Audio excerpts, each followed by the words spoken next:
Quick test. If a zero-day hits one of your products, could you tell Europe what happened in 24 hours without guessing? Because the EU Cyber Resilience Act isn't waiting for 2027.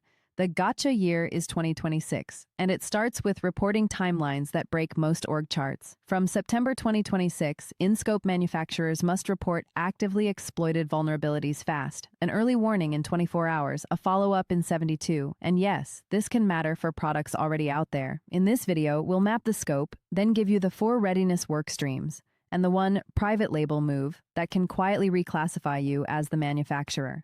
All right, today we're doing something that sounds dry, but really isn't. We're talking about the EU Cyber Resilience Act. And I promise, this one hits real product roadmaps.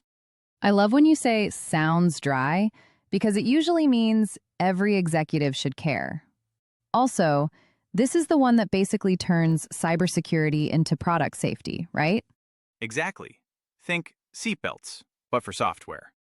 Okay, that's a metaphor I can work with. And it's not just, by 2027, good luck. There's a 2026 problem sitting right in the middle. Yep, and that's where we're going. So, one sentence. The Cyber Resilience Act is the EU saying, if you put digital products on our market, cybersecurity is a basic product requirement, across the product's whole life. Across the life. That's the part people skip over. They hear new regulation, and they think it's paperwork. But you're saying it's bigger than that. It is. Most people don't realize this. It's not just ship secure software. It's ship it securely, keep it secure, and be able to show what you did.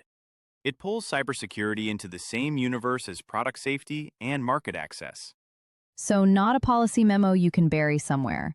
This goes straight into product governance, engineering, quality, release management, the whole thing. Exactly. And the first thing leaders underestimate is scope. The Act targets products with digital elements, which is broader than it sounds. It can include hardware, software, and in many cases, standalone software too. Hold on. Standalone software like an app? Potentially, yes. And there's another twist that catches people off guard. Sometimes the cloud service behind a product can effectively be treated as part of the product story, especially if the product relies on that service to deliver a core function. Okay, so if I sell a device that needs my cloud to work the way customers expect, I can't pretend the cloud is some separate universe. Right. And then you get into the key filters that decide whether you're in scope. First, connectivity. If it's intended to connect, directly or indirectly, to a network or another device, it's likely in the frame. Second, commercial activity. And that's where teams get surprised, because commercial doesn't only mean paid.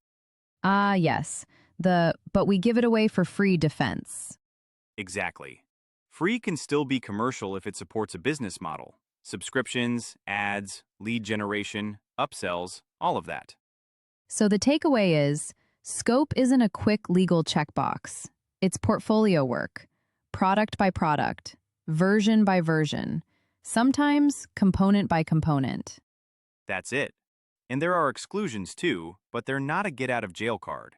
Some categories are covered by other EU regimes. Non-commercial open source is generally outside. Defense and national security areas can be excluded. But companies get into trouble when they assume they're excluded without doing the hard mapping. Okay, now the timing. You said there's a 2026 problem. I want you to say it slowly for the people in the back. Sure, the Act applies in full later, but parts of it bite earlier. In 2026, reporting obligations start for certain cybersecurity issues. And the deadlines are fast, really fast. Also, the phrase actively exploited is going to cause arguments. It will, which is why you want a triage process that's rehearsed, and you want tabletop exercises that mimic real-world confusion. Because in real life, the first information is messy. The second information contradicts the first. And everyone wants certainty that you don't have yet. Okay, put on your board and risk committee hat for a second. What's the downside if companies mess this up? There's regulatory risk and potential penalties, yes. But the more board-sensitive risk is the combination of operational disruption, delayed product releases, reputational damage, and legal exposure when security failures look like product defects. Because if your product gets hacked and customers get harmed, nobody cares that it was a cyber incident. They say your product was unsafe. Exactly. And that's the philosophical shift. Cybersecurity is being treated as part of product safety. So if you ship insecure defaults, or you don't patch, or you don't handle vulnerabilities properly, the story becomes very simple and very painful. And then there's the broader liability environment tightening too, right? Yes, leaders should treat this as a broader governance moment. The environment for digital product liability is moving in the direction of clearer expectations and less tolerance for, "we didn't know what was in our own product." Okay, another thing I hear a lot is, we'll deal with compliance later. But the Act also creates classification and assessment complexity, right? Right. There are categories of products that can be treated as higher significance, which can affect how conformity assessment works. That matters because it can create bottlenecks. If you need third-party assessment, you can't just decide late in the cycle and expect it to be painless. So the risk isn't just fines. The risk is you miss your release window, or you freeze features, or you scramble to retrofit security controls into a product that's already shipped. Exactly. That's why a smart approach is to treat 2026 as operational readiness and 2027 as full conformity maturity. I want tangible steps, but in narration, not a checklist. Paint the picture. What does doing it right actually look like? Doing it right starts with knowing your portfolio. You map what you sell into the EU, what connects to networks, what software components are involved, and what cloud dependencies are truly part of the delivered function. Then you map who you are in the chain. Are you the manufacturer, the importer, a distributor who rebrands? Are you making modifications that might push you into manufacturer responsibilities? And then you build the operational muscles. Exactly. You industrialize SBOM generation and maintenance so you can answer exposure questions quickly. You build vulnerability handling that isn't heroic. Intake, triage, remediation, secure updates, customer advisory. And you build incident and vulnerability reporting workflows that can operate under pressure, with clear decision rights and a rehearsed playbook that people actually follow.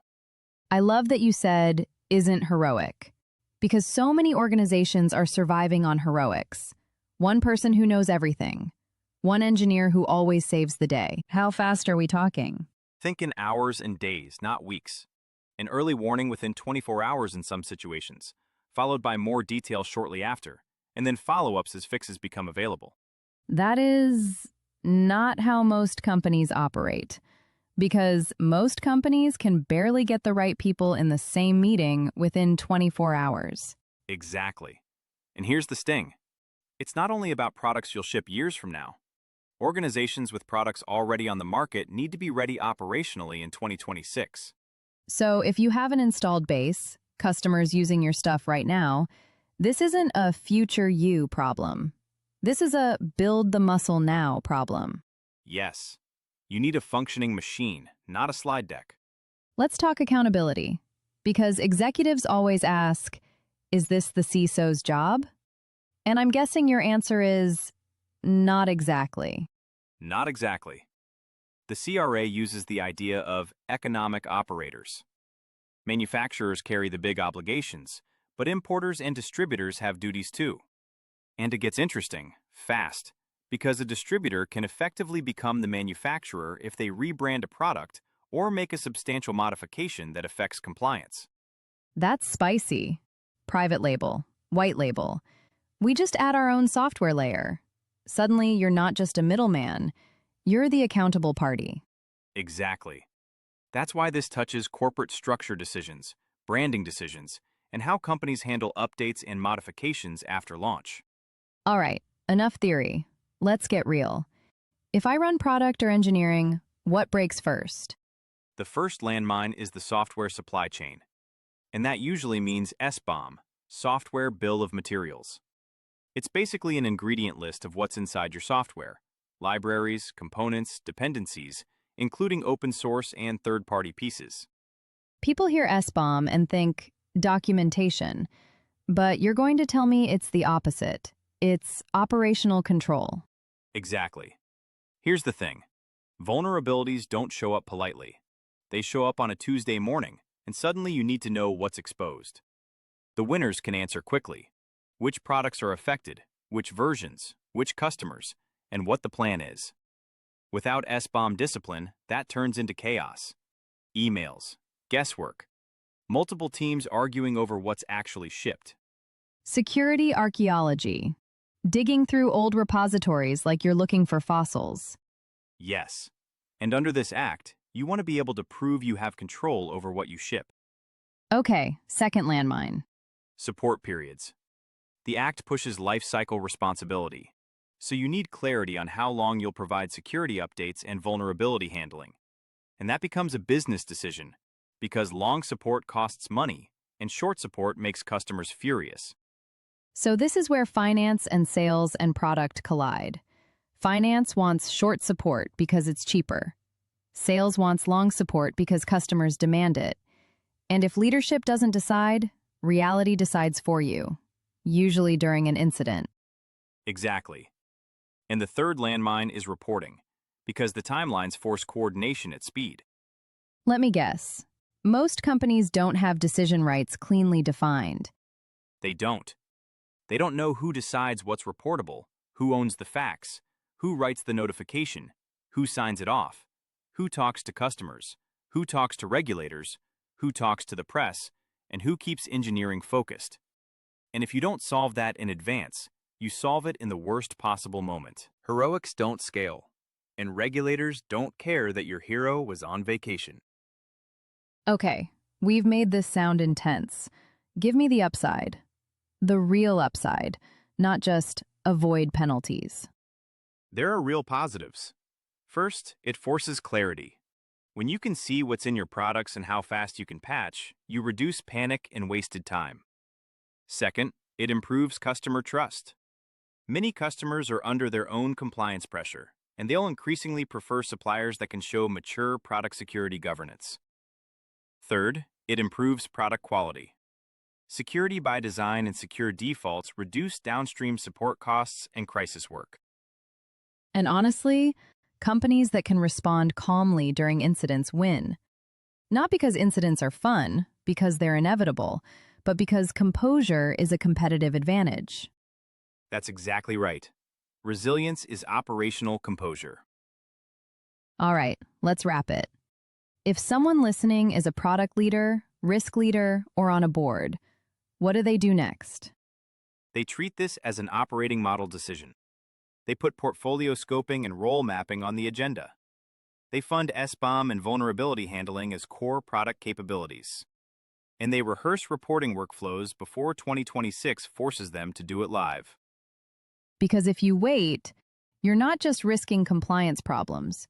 You're risking delays, customer trust, and a very ugly week when something breaks. Exactly.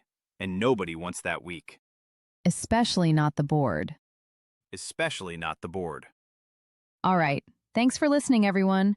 If you're in governance, product, or risk, don't treat this as a future problem. Build the machine early. Talk soon.